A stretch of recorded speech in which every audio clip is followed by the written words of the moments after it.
Welcome to आयसा GS foundation centre. Static GK का यह पहला भाग है जिसमें हम लोग जीके जीएस के 50 महत्वपूर्ण प्रश्नों की चर्चा करेंगे जो कि सभी प्रतियोगी परीक्षाओं के लिए बहुत ही महत्वपूर्ण होंगे। यह स्टैटिक जीके का पहला भाग है। ठीक है दोस्तों, चलिए शुरू करते हैं। पहला प्रश्न है, भारत का मानक समय किस स्थान से लिया गया है। दोस्तों, अगर किसी भी प्रश्न का उत्तर आप जानते हैं तो उत्तर कमेंट बॉक्स में आप देते चलिए। ठीक है, इसका करेक्ट आंसर है नैनी। ठीक है, नैनी कहाँ पे है तो इलाहाबाद में है। ठीक है, तो भारत का मानक समय किस स्थान से लिया गया है तो नैनी इलाहाबाद से लिया गया है। कहाँ से लिया गया दोस्तों, नैनी इलाहाबाद से लिया गया है। और इलाहाबाद कहाँ पे है तो इलाहाबाद उत्तर प्रदेश में पड़ता है। उत्तर प्रदेश की राजधानी कहाँ है तो उत्तर प्रदेश की राजधानी लखनऊ है। ठीक है दोस्तों, अगले प्रश्न पे चलते हैं। भारत के मानक समय और ग्रीनविच के मानक समय में कितना अंतर है। भारत का जो स्टैंडर्ड टाइम है और ग्रीनविच का मानक समय है उसके बीच कितना अंतर है, कितना डिफरेंट है। करेक्ट आंसर इसका 5 घंटा 30 मिनट। कितना दोस्तों, 5 घंटा 30 मिनट। यानी जो भारत का समय है वो ग्रीनविच समय से 5 घंटा 30 मिनट आगे चलता है। ठीक है दोस्तों, नेक्स्ट प्रश्न पे चलते हैं। भारत के सबसे पूर्वी व पश्चिमी स्थानों में समय कितनी बार विचलित होता है। भारत के सबसे पूर्वी व पश्चिमी स्थानों में समय कितनी बार विचलित होता है। ठीक है दोस्तों, तो इसका करेक्ट आंसर कितना है 4 बार। यानी भारत में समय कितनी बार विचलित होता है, यानी पूरब से लेकर अगर आप पश्चिम तक जाते हैं या पश्चिम से लेकर पूरब तक जाते हैं तो बीच में समय कितनी बार विचलित होगा या कितनी बार अलग अलग होगा। तो इसका करेक्ट आंसर है 4 बार। ठीक है दोस्तों, अगले प्रश्न पे चलते हैं। पृथ्वी के 2 स्थानों की स्थिति के अनुदैर्ध्य का अंतर 15 डिग्री है तो स्थानीय समय में कितना अंतर होगा। ठीक है, पृथ्वी के दो स्थानों की स्थिति के अनुदैर्ध्य का अंतर 15 डिग्री है। ठीक है, तो स्थानीय समय में अंतर कितना होता है तो इसका करेक्ट आंसर क्या है 1 घंटा। 1 घंटे का अंतर होता है। ठीक है दोस्तों, नेक्स्ट प्रश्न पे, ग्रीनविच किस देश में स्थित है। ठीक है दोस्तों, ग्रीनविच किस देश में स्थित है। दोस्तों, अगर किसी भी प्रश्न का उत्तर जानते हैं तो कमेंट बॉक्स में देते चलिएगा। इसका करेक्ट आंसर है यूनाइटेड किंगडम। कहाँ पे दोस्तों, यूनाइटेड किंगडम। यूनाइटेड किंगडम को ग्रेट ब्रिटेन भी बोला जाता है। और ब्रिटेन की राजधानी कहाँ है तो ब्रिटेन की राजधानी है लंदन। ठीक है दोस्तों, अगले प्रश्न पे चलते हैं। एक देशांतर को पार करने में 2 स्थानों के स्थानीय समय के बीच कितना अंतर होता है। अगर एक देशांतर को आप पार करते हैं तो 2 स्थानों के स्थानीय समय के बीच में अंतर कितना होगा, डिफरेंस कितना होगा। करेक्ट आंसर क्या है 4 मिनट। ठीक है, विषुवत रेखा के समांतर कल्पित रेखाओं को क्या कहते हैं। जो विषुवत रेखा के समांतर कल्पित रेखाएं खींची गई हैं या कल्पित रेखाएं हैं उनको क्या कहते हैं तो उनको क्या कहते हैं दोस्तों, अक्षांश रेखा कहते हैं। ठीक है दोस्तों, नेक्स्ट क्वेश्चन पे चलते हैं।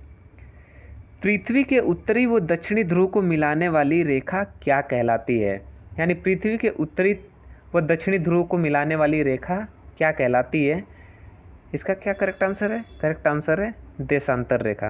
क्या आंसर है, करेक्ट आंसर है देशांतर रेखा। ठीक है दोस्तों, यानी पृथ्वी के उत्तरी छोर से और दक्षिणी छोर तक अगर जाएंगे तो जो रेखा खींची गई है तो रेखा जो उत्तर से दक्षिणी ध्रुव को मिलाती है तो क्या कहलाती है, वो देशांतर रेखा कहलाती है। ठीक है दोस्तों, अगले प्रश्न पे चलते हैं। प्रधान मध्याह्न रेखा किस स्थान से होकर गुजरती है। ठीक है, तो प्रधान मध्याह्न रेखा है वो ग्रीनविच से होकर गुजरती है। कहाँ से होकर गुजरती है, ग्रीनविच से होकर गुजरती है। अगले प्रश्न पे चलते हैं। अब ग्रीनविच क्या है। ठीक है, उत्तर जानते हैं तो कमेंट बॉक्स में अपने उत्तर दे सकते हैं। ग्रीनविच क्या है तो ग्रीनविच जो है वो 0 डिग्री देशांतर को हम क्या कहते हैं, ग्रीनविच कहते हैं। क्या कहते हैं दोस्तों, 0 डिग्री देशांतर को ही हम ग्रीनविच कहते हैं। अगले प्रश्न पे चलते हैं। पृथ्वी 1 घंटे में कितने देशांतर घूम लेती है। यानी अगर 1 घंटे में कितने देशांतर वो घूम जाती है। ठीक है दोस्तों, पृथ्वी कहाँ से कहाँ घूमती है तो पृथ्वी किस दिशा से किस दिशा में घूमती है तो पश्चिम से पूर्व की तरफ घूमती है। पृथ्वी अपने अक्ष पे 24 घंटे में एक बार परिक्रमा करती है और सूर्य के परितः 365 दिन में एक परिक्रमा पूरा करती है। ठीक है, तो पृथ्वी 1 घंटे में कितने देशांतर घूम लेती है तो इसका करेक्ट आंसर है 15 डिग्री। 1 घंटे में 15 डिग्री घूम जाती है। अगले प्रश्न में, दक्षिणी ध्रुव का अक्षांश क्या है? दक्षिणी ध्रुव का अक्षांश क्या है? तो करेक्ट आंसर है इसका 90 डिग्री। ठीक है, अगले प्रश्न पे चलते हैं।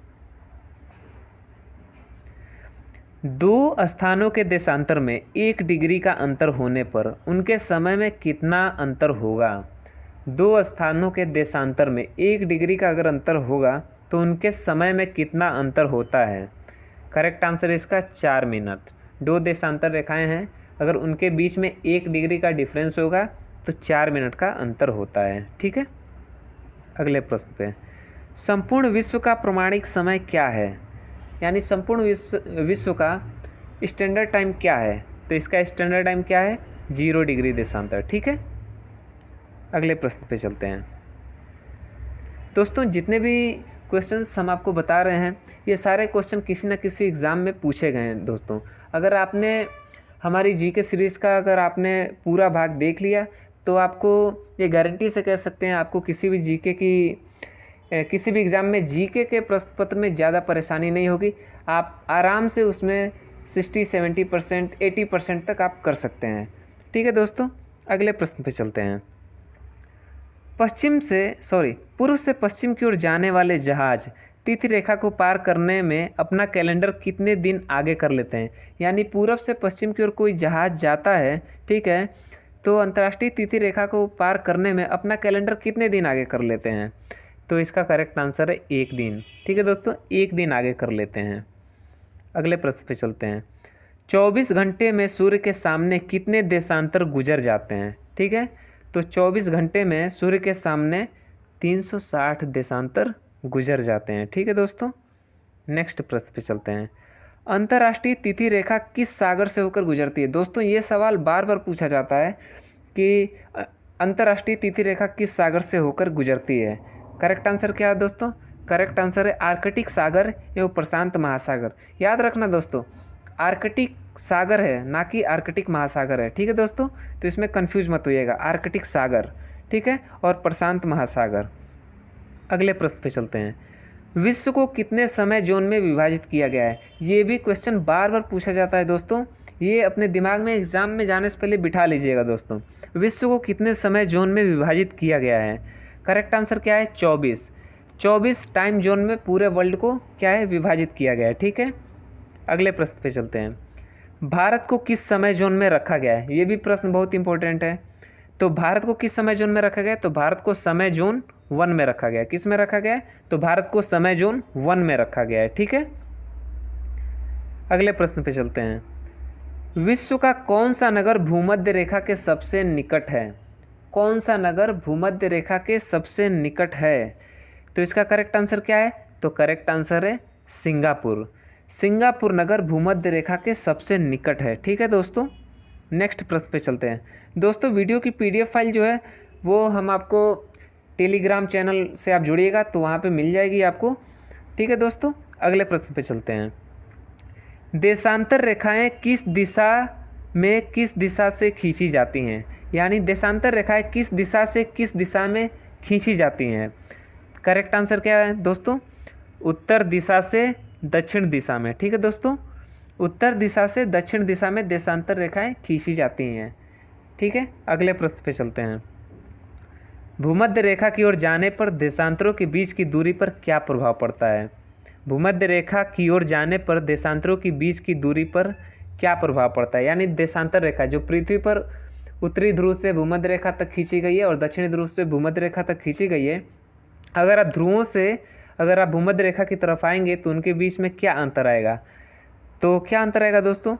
तो अंतर आएगा, बीच की दूरी क्या होगी? बढ़ती जाती है। ठीक है दोस्तों, बीच की दूरी बढ़ती जाती है। देशांतर रेखा की जो बीच की दूरी होगी वो बढ़ती जाएगी। अगर आप वही भूमध्य रेखा से अगर आप ध्रुवों की ओर जाएंगे तो देशांतरों के बीच की दूरी क्या होगी? घटती जाती है। अगले प्रश्न पे चलते हैं। भूमध्य रेखा से ऊपर 0 डिग्री से 90 डिग्री क्या कहलाता है? भूमध्य रेखा से ऊपर 0 डिग्री से 90 डिग्री क्या कहलाता है? ठीक है, तो क्या कहलाता है दोस्तों? तो इसका करेक्ट आंसर है उत्तरी गोलार्ध। क्या कहलाता है? उत्तरी गोलार्ध कहलाता है। अगला प्रश्न है, भूमध्य रेखा से नीचे 0 डिग्री से 90 डिग्री क्या कहलाता है? तो भूमध्य रेखा से नीचे 0 डिग्री से 90 डिग्री क्या कहलाएगा? तो दक्षिणी गोलार्ध कहलाएगा। क्या कहलाएगा? दक्षिणी गोलार्ध कहलाएगा। अगला प्रश्न है, अंतर्राष्ट्रीय तिथि रेखा का निर्धारण कब क्या कहा अंतर्राष्ट्रीय तिथि रेखा का निर्धारण कब किया गया था? अंतर्राष्ट्रीय तिथि रेखा का निर्धारण कब किया गया था? करेक्ट आंसर है सन 1884 ईस्वी में। 1884 ईस्वी में अंतर्राष्ट्रीय तिथि रेखा का निर्धारण किया गया था। ठीक है, अगले प्रश्न पे चलते हैं। किस स्थान पर प्रमाणिक समय व स्थानीय समय समान है? किस स्थान पर प्रमाणिक समय व स्थानीय समय समान है? तो किस स्थान पर? नैनी, इलाहाबाद के निकट। याद रहे, यह भारत के लिए है। ठीक है, अगले प्रश्न पे चलते हैं। वह पुर्तगाली कौन था जिसने गोवा पर अधिकार कर लिया था? करेक्ट आंसर है Afonso de Albuquerque. Afonso de Albuquerque ने, वह पुर्तगाल का था जिसने गोवा पर क्या किया था? अधिकार कर लिया था। भारत में ईस्ट इंडिया कंपनी का पहला गवर्नर जनरल कौन था? यह प्रश्न बार बार प्रतियोगी परीक्षाओं में पूछा जाता है। करेक्ट आंसर क्या है? Warren Hasting. ठीक है, वॉरेन हेस्टिंग भारत में ईस्ट इंडिया कंपनी का पहला गवर्नर जनरल था। ठीक है, अगले प्रश्न पे चलते हैं। किस यूरोपीय देश ने भारत में सबसे पहले अपना व्यापार फैलाया? किस यूरोपीय देश ने? तो पुर्तगाल। पुर्तगाली जो थे वो भारत में सबसे पहले आए थे। ठीक है, पुर्तगाल की राजधानी कहाँ है? तो पुर्तगाल की राजधानी है लिस्बन, और इन्होंने ही भारत में सबसे पहले अपना क्या है? व्यापार फैलाया था। ठीक है, अगले प्रश्न पे चलते हैं। वास्को डिगामा भारत कब आया था? ठीक है, तो जो वास्को डिगामा है, वास्को डिगामा जो भारत आया था वो सन 1498 ईस्वी में आया था। केरल के कालीकट तट पर आया था। वास्को डिगामा कहाँ का रहने वाला था? तो वास्को डिगामा जो था वह पुर्तगाल का निवासी था। ठीक है, अगले प्रश्न पे चलते हैं। वह काल्पनिक रेखा जो भूमध्य रेखा को समकोण पर काटती है क्या कहलाती है? वह काल्पनिक रेखा जो भूमध्य रेखा को 90 डिग्री यानी समकोण पर काटती है क्या कहलाती है? करेक्ट आंसर है देशांतर। क्या कहलाती है? देशांतर कहलाती है। ठीक है, अगले प्रश्न पे चलते हैं। दो देशांतर रेखाओं की बीच की दूरी को किस नाम से जाना जाता है? यानी जो दो देशांतर रेखाएं होती हैं उनके बीच की जो दूरी होती है उसे किस नाम से जाना जाता है? ये प्रश्न भी पूछा जा सकता है। करेक्ट आंसर क्या है? गोरे। ठीक है दोस्तों, जो दो देशांतर रेखाएं होती हैं उनके बीच की दूरी को हम किस नाम से जानते हैं? गोरे के नाम से जानते हैं। ठीक है दोस्तों, अगले प्रश्न पे। एक देशांतर से दूसरे देशांतर के बीच कितना समय अंतराल होता है? एक देशांतर से दूसरे देशांतर के बीच में अगर आप जाते हैं, यानी उनके बीच जो दूरी होती है उनके बीच ट्रैवल करने पर कितने समय अंतराल का अंतर होता है, यानी कितना समय अंतराल होता है? करेक्ट आंसर है इसका 4 मिनट। जो दो देशांतर होते हैं उनके बीच समय का अंतराल कितना होता है? 4 मिनट का होता है। ठीक है, अगला प्रश्न है, किस अक्षांश रेखा पर रात व दिन समान होते हैं? किस अक्षांश रेखा पर रात और दिन समान होते हैं? यानी कि किस अक्षांशीय रेखा पर? तो इसका करेक्ट आंसर क्या है? करेक्ट आंसर है भूमध्य रेखा पर। ठीक है, भूमध्य रेखा पर दिन व रात क्या होते हैं? एकदम समान होते हैं, ना ज़्यादा होते हैं ना कम होते हैं। 12 घंटे का दिन होता है, 12 घंटे का रात होता है।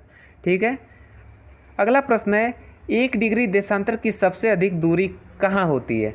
जो 1 डिग्री देशांतर है उसकी सबसे अधिक दूरी कहाँ होगी? तो सबसे अधिक दूरी कहाँ होती है? आंसर इसका विषुवत रेखा पर। कहाँ पर? विषुवत रेखा पर। ठीक है, अगला प्रश्न है, कुल अक्षांशों की संख्या कितनी है? ये प्रश्न भी बार बार पूछा जाता है। कुल अक्षांशों की संख्या कितनी है? करेक्ट आंसर है 180। कुल अक्षांशों की संख्या कितनी है? तो कुल अक्षांशों की संख्या 180 है। ठीक है, अगले प्रश्न पे चलते हैं। कुल देशांतरों की संख्या कितनी है? कुल देशांतरों की संख्या कितनी है? ठीक है, तो कुल देशांतरों की संख्या कितनी है? 360 है। ठीक है, कुल देशांतरों की संख्या 360। ठीक है, अगले प्रश्न पे, भूमध्य रेखा के उत्तर या दक्षिण में किसी स्थान पर दी गई कोणीय दूरी क्या कहलाती है? भूमध्य रेखा के उत्तर या दक्षिण में किसी स्थान पर दी गई कोणीय दूरी क्या कहलाती है? तो कोणीय दूरी क्या कहलाती है? अक्षांश कहलाती है। क्या कहलाती है? अक्षांश कहलाती है।